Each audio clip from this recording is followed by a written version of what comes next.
awalnya saya masuk Islam karena saya tertarik gitu dengan manfaat gerakan sholat dari sisi medis. Karena latar belakang saya tadi dokter gigi ya gitu. Sekarang berdinas di Dinas Kesehatan DKI Jakarta. Nah, ini mungkin langsung masuk materi ya karena dulu awalnya saya itu tertarik dengan Islam tuh waktu masa pandemi. Jadi waktu kita mulai digerakkan pakai masker gitu, rajin cuci tangan gitu ya, terus nggak boleh berjabat tangan. Nah itu awal mulanya saya tertarik dengan Islam. Di situ saya cari-cari tahu apa sih manfaat wudhu, manfaatan gerakan sholat, tapi secara medis, bukan fadilahnya, keutamaannya itu bukan gitu. Nah dari situ, masya Allah, ini antara lain yang saya temukan gitu ya, salah satunya tentang gerakan sholat ya. Terpesona dengan Islam itu ya ini, karena Islam tuh nggak terlepas dari ilmu pengetahuan gitu ya, sejalan gitu dengan ilmu pengetahuan. Ini juga yang saya share ke anak-anak saya, dia orang yang suka sains banget gitu ya, jadi masuknya itu kemarin ya dari sains gitu. Kenapa di Al-Quran itu sains ini, dia cerita sains ini, saya bilang itu ada di Al-Quran gitu, itu ada di Al-Quran gitu. Jadi itu awal-awalnya kenapa anak-anak juga pintu masuknya mereka dapat hidayah justru tertarik karena oh Islam bisa inline, sejalan sama ilmu pengetahuan gitu ya. Selanjutnya ya. Nah ini antara lain banyak ya cendekiawan muslim gitu yang kita harus berbangga sebagai umat muslim, karena bapak kedokteran modern ya Ibnu Sina itu Islam. Kemudian juga bapak bedah, ilmu bedah ya, ilmu bedah itu dunia itu juga Islam ya. Nah Al-Zarawi ya, kalau terkenalnya Al-Zarawi. Nah kemudian selanjutnya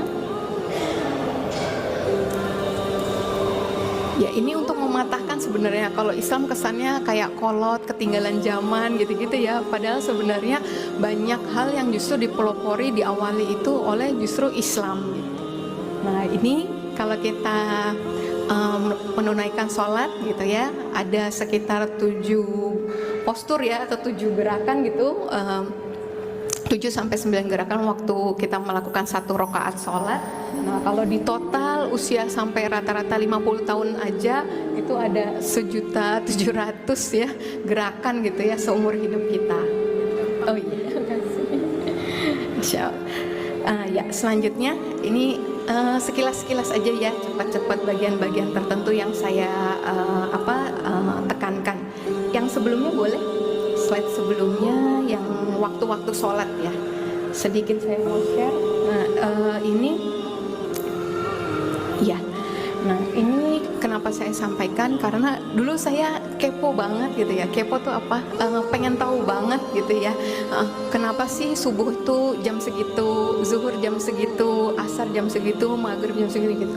Dan ternyata masya Allah itu semua nanti ada bukunya juga itu yang saya baca, kenapa di jam segitu gitu. Nah kalau dihubungkan dengan sains nih, ada yang slide selanjutnya. Kalau dihubungkan dengan sains itu nyambung, karena di alam itu ada spektrum warna. Nah itu terkait sama organ tubuh kita ya. Slide selanjutnya, nah ini itu contohnya ya, nggak semua saya sampaikan. Misalnya kenapa sih kalau maghrib kan kita rata-rata minggir ya, bapak-bapak pulang dari kantor belum sampai rumah minggir ke masjid gitu kan, sholat maghrib dulu gitu ya. Kalau maghrib anak-anak disuruh masuk udah maghrib gitu ya. Nah banyak juga dibilang kalau maghrib kalau nggak minggir nanti banyak kecelakaan atau apa ya. Sebenarnya itu bukan mistis gitu ya, bukan kayak gitu, tapi justru itu sebenarnya kalau dikaitkan dengan sains ada.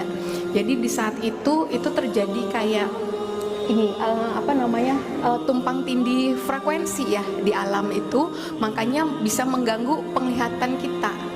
Nah jadinya makanya kenapa akhirnya pas maghrib gitu ya, kalau kita nggak minggir, nggak sholat, lanjutin perjalanan, bisa terjadi kecelakaan atau resikonya jadi lebih tinggi. Itu dari situ sebabnya gitu. Nah, kenapa bapak-bapak disuruh sholat subuhnya berjamaah ya di masjid gitu kan? Itu karena itu kadar ozon paling tinggi itu lagi subuh itu Pak, lagi jalan dari rumah ke masjid gitu. Kalau sekarang baru hits ya gitu, terapi ozon. Udah dari lama sebenarnya ya.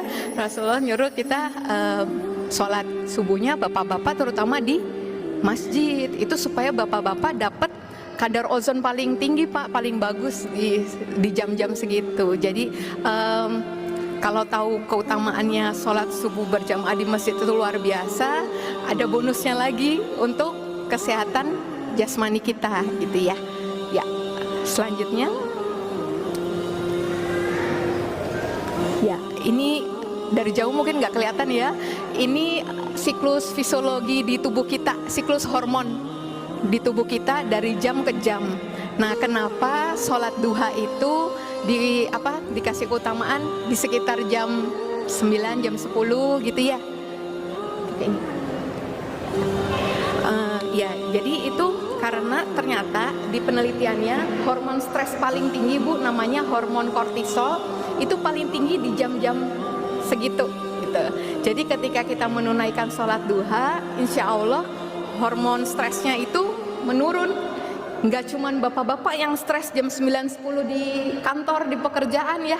Ibu-ibu emang nggak stres, ibu-ibu rumah tangga udah lagi mikir mau masak apa nanti siang ya, gitu ya, atau apa gitu. Jadi itu sudah fisiologis tubuh kita di jam segitu hormon stres meningkat. Insya Allah kalau ibu menjaga sholat duhanya itu bisa menurunkan stres gitu ya. Lanjut.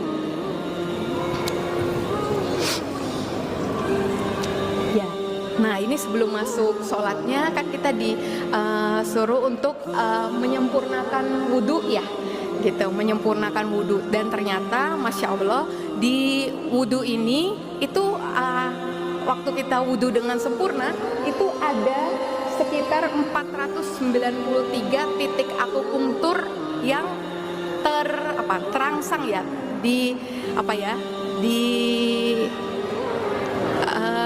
waktu kita pegang, kita gosok-gosok itu terpengaruh gitu. Itu ada 490 titik akupunktur. Ada yang rutin akupunktur mungkin atau udah pernah coba?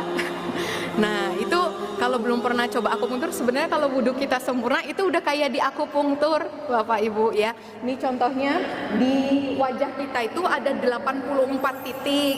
Kemudian sebelumnya ya di tangan 95 titik, di kepala 64 titik, di telinga 125 titik, di kaki ada 125 titik juga. Jadi masya Allah ya, kalau bisa diusahakan untuk berwudu dengan sempurna.